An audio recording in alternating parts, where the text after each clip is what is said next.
Risk নিয়ে আমাদের অনেকের কিছু মিসকনসেপশন আছে। আমরা অনেকে, সবাই না, অনেকে মনে করি যে রিস্ক হচ্ছে যেটা আমরা খাই,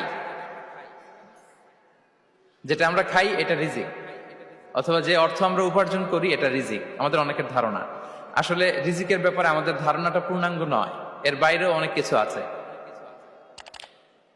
রিস্কের বাংলা হচ্ছে জীবন উপকরণ, ইংরেজিতে বলে সাস্টেনেন্স বা প্রভিশন। অর্থাৎ জীবন পরিচালনায় একটা মানুষের যা যা লাগে তা সবই রিস্ক। শুধু আমরা যেটা খাই, যেটা উপার্জন করি, শুধু এতটুকুই রিস্ক নয়। এটা অনেক ওয়াইডার সেন্সে আমাদেরকে চিন্তা করতে হবে।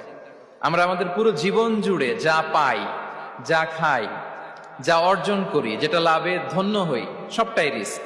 আমরা অনেকে যে বুঝি যেটা আমরা খাই, যেটা উপার্জন করি এটা রিস্ক, এটা যে একেবারেই রিস্ক নয় সেটা নয়, তবে এটা আংশিক সত্য।